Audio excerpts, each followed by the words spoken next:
enregistrement maintenant. Donc, ça me fait plaisir aujourd'hui d'être avec Jérôme. Jérôme va pouvoir se présenter dans quelques minutes. Et aujourd'hui, il va faire la première capsule concernant les REER, les CELI. Et on va parler un petit peu plus en détail après du CELIAP et du RAP. Donc, n'hésitez pas à poser vos questions dans le chat. Moi, je vais les monitorer et je vais regarder. Et je vais, au fur et à mesure, aussi poser quelques questions. Mais si jamais vous avez besoin, n'hésitez pas donc à partager vos commentaires et vos questions dans le chat. Jérôme, c'est à toi. Merci Audrey. Je me présente, donc Jérôme Belti. Moi, je travaille actuellement avec Industriel Alliance, qui est une compagnie qui fait beaucoup de conseils financiers. Donc là, aujourd'hui, vous allez voir un peu ce qu'on fait, tout simplement parce que je vais vous expliquer qu'est-ce que le RAP, qu'est-ce que le CELIAP. Et ça vous permettra justement, si vous avez des questions, de mieux comprendre ces deux outils. On est tout bon pour commencer, Audrey? Parfait. Alors, avant de commencer à parler du RAP et du CELIAP, pour moi, il y a une chose qui est importante, c'est déjà vous expliquer ce que c'est que le RIER et le CELI, parce que les deux sont rattachés à ces deux outils. Donc, on va commencer par le RIER. Le RIER, c'est le régime enregistré d'épargne retraite. C'est un outil financier où vous pouvez cotiser chaque année dedans. Vous cumulez des années de cotisation à partir du moment où vous travaillez, que vous avez un AS. Ces cotisations sont plafonnées à 18% par an par rapport aux revenus gagnés l'année précédente, avec un plafond annuel, par exemple, en année 2023, c'était 30 780 $. Chaque cotisation que vous mettez là-dedans vous permet de diminuer votre impôt sur l'année en cours. Par exemple, vous gagnez 50 000 $, vous cotisez 10 000. Quand vous allez déclarer vos impôts, c'est comme si vous aviez gagné 40 000. Donc, vous allez avoir un gain en imposition, un retour d'impôt.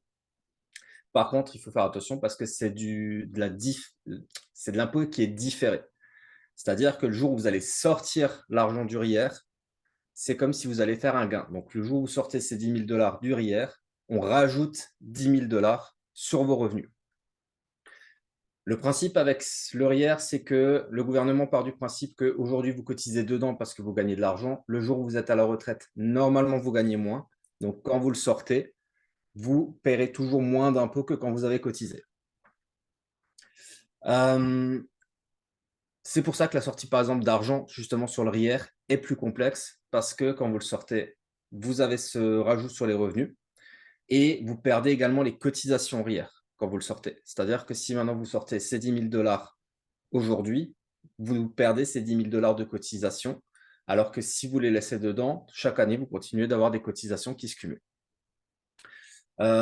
J'ai précisé également en bas à droite sur ma diapositive que vous pouvez voir vos cotisations RIER et également pour le CELI sur votre profil ARC. Donc, vous tapez ARC Mon Dossier dans Google, vous vous connectez et vous pouvez aller voir directement les cotisations. Je veux juste Pour le rebondir CELI, sur ce que tu viens de dire. Excuse-moi, Jérôme, si tu reviens sur le REER, parce que souvent, les gens, quand je leur parle au début, ils me disent: «Ah, mais moi, j'ai pas de REER».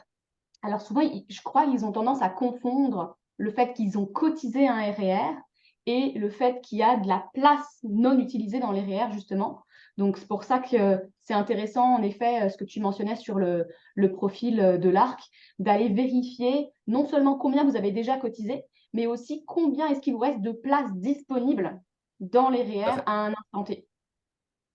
Et c'était vrai que ça me paraît tellement logique, mais il fallait le préciser. Si vous n'avez pas de compte RIER, c'est pas grave. Les cotisations sont quand même créées à partir du moment où vous avez commencé à travailler. Et ouvrir un compte RIER, ça prend 5 minutes, ça coûte rien. Vous pouvez en ouvrir autant que vous voulez. Vous pouvez avoir un RIER individuel, un RIER dans votre entreprise, un autre RIER individuel. C'est juste que l'ensemble des cotisations est plafonné. Merci. Merci à toi. Pour le CELI. Donc le CELI, c'est l'autre outil financier qui est mis en place par le gouvernement, l'autre gros outil.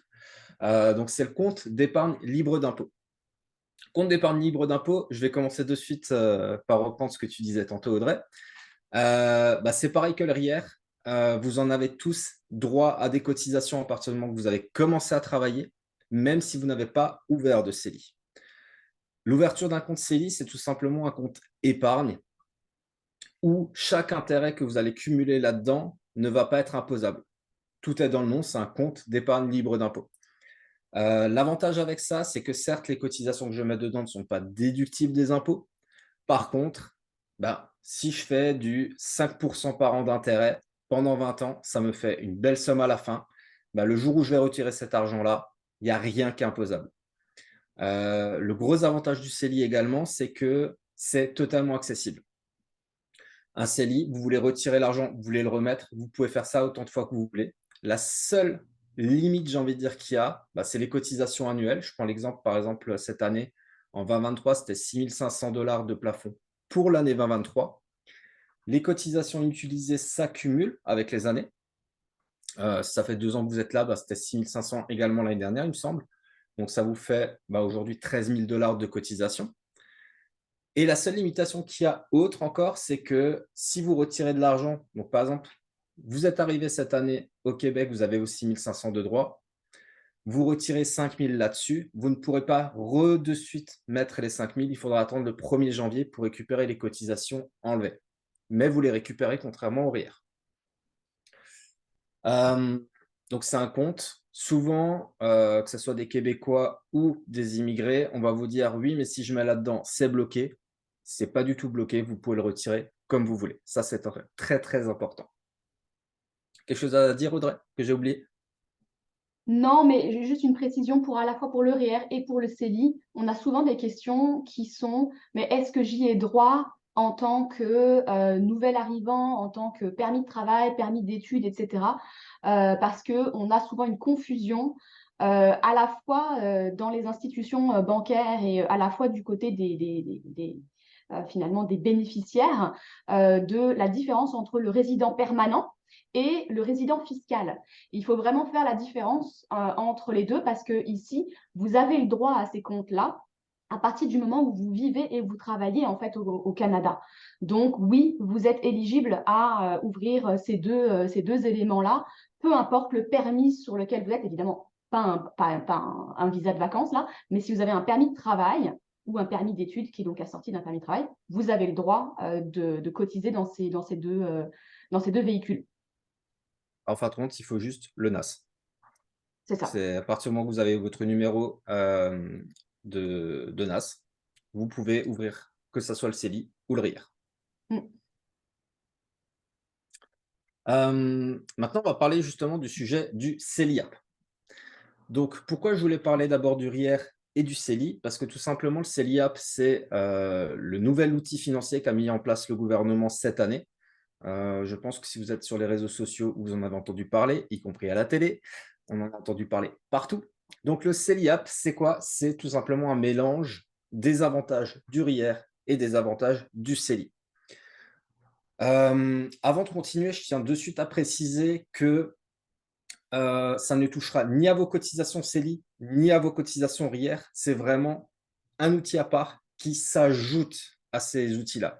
Donc, clairement, je peux avoir un RIER, un CELI, qui sont plafonnés tous les deux, et quand même faire le CELIAP. Le CELIAP, pour y avoir le droit, il y a 3 critères. Il faut être résident canadien. Donc, résident canadien, on a vérifié avec Audrey, temporaire, permanent, ils ne font pas de différence. Il faut juste résider au Canada, donc à nouveau, avoir un AS. Il faut avoir entre 18 et 71 ans. Pour la partie de l'âge, on en parlera plus en détail en privé si vous avez des questions par rapport à ça. Mais en général, on va déconseiller de l'ouvrir trop jeune. Et il ne faut pas avoir été propriétaire de sa résidence principale depuis plus de 4 ans. Alors, c'est 4 années civiles. Le plus facile, c'est ce que j'ai mis entre parenthèses, c'est compter 4-31 décembre. Si ça fait plus que 4-31 décembre que vous n'avez pas été propriétaire, on est correct. Le CELIAP, c'est un plafond de 8 000 $ par an que vous pouvez mettre dedans. Ça commence cette année, ça sera 8 000 $ chaque année. Donc, imaginons aujourd'hui, j'ouvre un CELIAP, je peux mettre 8 000 $ dedans. L'année prochaine, je peux remettre 8 000 $. Attention, parce que c'est à partir du moment où on l'ouvre. Contrairement au RIER et au CELI, il faut ouvrir un compte CELIAP pour avoir droit aux cotisations. Si vous ne l'ouvrez pas, vous n'y avez pas le droit. Par contre, vous pouvez très bien dire « je l'ouvre aujourd'hui et je ne mets rien dedans cette année, l'année prochaine et l'année suivante ». Attention aussi à ça parce que les cotisations inutilisées ne sont rattrapables que sur un an. Je reprends l'exemple. Je l'ouvre aujourd'hui, je ne cotise pas parce que je ne peux pas ou je ne veux pas. L'année prochaine, je ne cotise pas parce que je ne peux pas ou je ne veux pas. En 2025, pardon, j'aurai le droit seulement à 16 000 dollars et pas aux 24 000 dollars des 3 années. Parce que je peux avoir les 8 000 de 2025, les 8 000 de 2024, mais pas les 8 000 de 2023. Donc, c'est un an maximum. 15 ans maximum de détention. Donc, c'est pour ça que je disais, il ne faut pas l'ouvrir trop jeune. C'est-à-dire que si je l'ouvre aujourd'hui à quelqu'un qui a 20 ans, il peut le garder jusqu'à ses 35 ans, en sachant qu'on garde le plafond de 40 000 dollars. L'avantage du CELIAP, donc ça, on en parlera après par rapport au RAP, c'est que vous pouvez l'utiliser donc pour acheter votre première propriété.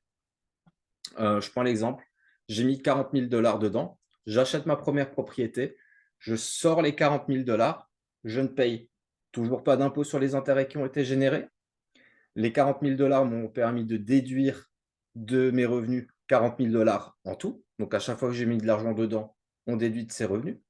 J'ai récupéré des impôts là-dessus et je n'ai jamais besoin de rembourser cet argent. C'est de l'argent qu'on garde, qu'on peut mettre en mise de fonds, qu'on peut mettre pour acheter des meubles, de l'électroménager, on le garde.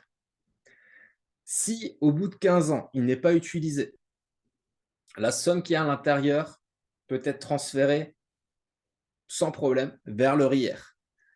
Qu'est-ce qui se passe dans ce genre de cas-là? C'est qu'on va rajouter cette somme-là aux cotisations RIER. Ça ne déduit pas vos cotisations non plus. Donc, par exemple, si vous avez votre RIER qui est plafonné, vous rajoutez un plafond supérieur jusqu'à 40 000 dollars par-dessus. C'est le meilleur outil fiscal qui existe. Question à ce stade-là, Jérôme, ça veut dire qu'on est d'accord qu'on ne peut pas décaisser l'argent du CELIAP si on n'achète pas notre première propriété.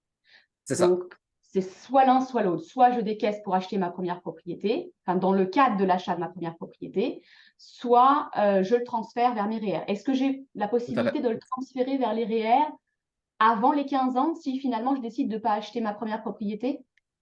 Je n'ai pas trouvé l'information qui le confirmait, donc j'ai encore un doute là-dessus, il faudra qu'on vérifie. Ok, ça marche, merci. C'est vrai qu'on n'en avait pas parlé, toi et moi, mais je ne sais pas si toi, tu avais l'information. Non, j'ai pas l'info, fait que je me posais la question en même temps que tu parlais là, donc c'est ça, ce serait intéressant. Je me la posais J'imagine également pendant que je le disais. Non, mais j'imagine que de toutes les façons, il n'y a comme pas vraiment d'intérêt à le passer sur le REER avant la date des 15 ans parce qu'on ne sait jamais. Mais C'est ça. tout est possible. Je dirais vraiment, en fait, c'est pour ça qu'on n'a pas trouvé l'information parce qu'il n'y a vraiment aucun avantage Mm. à sortir ça pour le mettre dans le RIER avant parce que on a déjà les avantages du RIER plus du CELI. Alors que si on le transfère dans le RIER avant, le moindre dollar d'intérêt qu'on va générer va être imposable à la sortie. C'est ça. Et on ne pourra plus cumuler le RAP et le CELIAP en cas d'achat de première propriété, C'est fait que ce ça. serait un peu dommage. Puis en plus, c'est un véhicule qui est quand même super jeune, donc il y a encore plein de questions qui vont rester en suspens jusqu'à ce que la situation se présente finalement. Oui, c'est ça. D'ailleurs, j'en profite pour rebondir là-dessus. On n'en a pas parlé plus tôt, mais que ça soit le RIER, le CELI ou le CELIAP, ça reste des véhicules de placement. C'est-à-dire que c'est un compte, c'est une coquille vide, et après, ça va être l'institution financière ou le conseiller financier avec qui vous allez travailler qui va décider avec vous de comment on fait, qu'est-ce qu'on fait de cet argent. Est-ce qu'on le laisse dans un compte à intérêt élevé, donc où vous avez des intérêts qui sont garantis? Est-ce qu'on le place sur le marché boursier? Il y a plein de solutions différentes, mais il ne faut pas se dire que j'ai un RIER à la RBC, j'ai un RIER à la BNC, c'est exactement les mêmes. Non, ça dépendra de comment on vous les place. Ça dépend de comment vous voulez les placer. Donc, ça peut être vraiment différent. Et vous pouvez très bien en ouvrir justement plusieurs pour avoir plusieurs objectifs et options de placement. Le RAP, c'est exactement les mêmes règles d'admissibilité que le CELIAP, sauf que celui-là est basé directement et relié directement à votre RIER. Donc, c'est-à-dire, j'ai mis par exemple 30 000 dollars dans mon RIER. On va même prendre 35 000 dollars comme exemple parce que c'est le plafond du RAP. J'ai 35 000 dollars dans mon RIER. Je peux utiliser ces 35 000 dollars, les sortir sans être imposé dessus cette fois-ci, par rapport à si on les sortait en temps normal d'un RIER, pour acheter ma première maison. Par contre, la différence par rapport au CELIAP, j'ai 15 ans pour les rembourser avec un délai de grâce de 2 ans. Donc en tout, ça fait 17 ans. Ça veut dire que j'achète ma maison. Les 2 premières années, je ne paye pas, je n'ai pas besoin de le rembourser. Et à partir de 2 ans, on me dit, bah, j'ai 15 ans pour rembourser ce que j'ai sorti comme argent. Si je ne rembourse pas, pardon, cet argent annuellement, qu'est-ce qui va se passer? Bah, tout simplement, le gouvernement va vous le compter au lieu de le rembourser, comme si on l'ajoutait au revenu. Donc, on va prendre la somme des 35 000 et on va l'ajouter petit à petit au revenu et vous allez être imposé comme si vous aviez touché ça en salaire directement. Pareil, pour faire un RAP, il faut que l'argent soit sur le RIER depuis minimum 90 jours. Ça, c'est très important. Tant que ce n'est pas 90 jours sur le RIER, on ne pourra pas faire de RAP. Est-ce que tu avais des questions par rapport à ça, Audrey? Ou quelque chose à soulever? Non, bah, pas de question, mais plus un commentaire pour dire que le minimum de 90 jours, attention, c'est 90 jours à la date de sortie de l'argent des REER. Ça veut dire que si vous utilisez l'argent que vous avez mis dans le REER pour râper avec une mise de fonds, alors vous avez besoin de le sortir 90 jours après la date du dernier dépôt dont vous avez besoin. Et donc, comme on passe chez le notaire, on a besoin de donner l'argent au notaire en moyenne 10 jours avant la date finale d'achat. Ça veut dire qu'il faut compter un minimum de 100 jours entre le moment où vous avez fait votre dernier dépôt et le moment où vous allez passer chez le notaire. Par contre, si jamais vous n'avez pas besoin de ce montant-là pour votre mise de fonds, mais que vous voulez l'utiliser pour le placer dans un autre véhicule financier ou pour les frais de clôture, vous avez jusqu'à 30 jours après la date de notaire pour pouvoir le décaisser, si tant est qu'il a été présent, donc 90 jours dans le REER. Et donc, ça comptera encore dans le cadre du RAP jusqu'à 30 jours après la date de notaire. Et j'ajouterais une dernière chose que j'ai oublié de dire, mais que j'avais mis dans la diapo. Le RAP est complètement utilisable conjointement avec le CELIAP. C'est-à-dire que, je prends l'exemple, vous avez, je prends les deux ensemble, ça fait 75 000 $. Je peux mettre 35 000 $ dans mon RIER que je vais râper. On dit râper quand on utilise le RAP pour acheter ma première résidence principale. Mais je peux avoir également 40 000 $ au bout de 5 ans de CELIAP, donc 5 fois les 8 000 $ de droits, et utiliser les 40 000 plus les 35 000 conjointement ensemble. Fois 2 si on est deux acheteurs.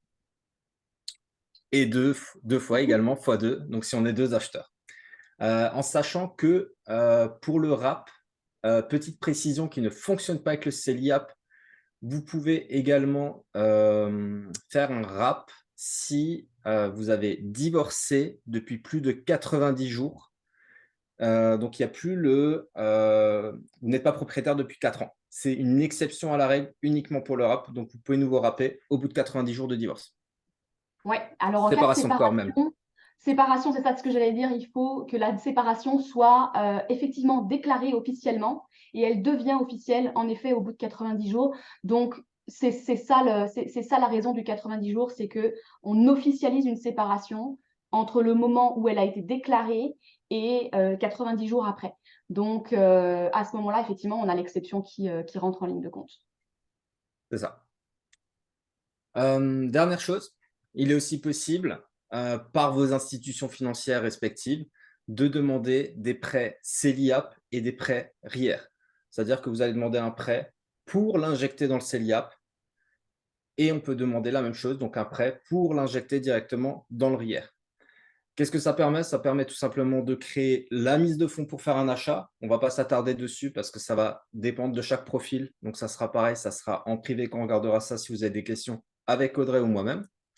Et ça permet aussi d'avoir les avantages fiscaux par un crédit. C'est-à-dire qu'on va faire un crédit pour injecter dans le RIER ou le CELIAP qui nous permettront de déduire sur nos impôts et de placer cet argent libre d'impôts pour le cas du CELIAP.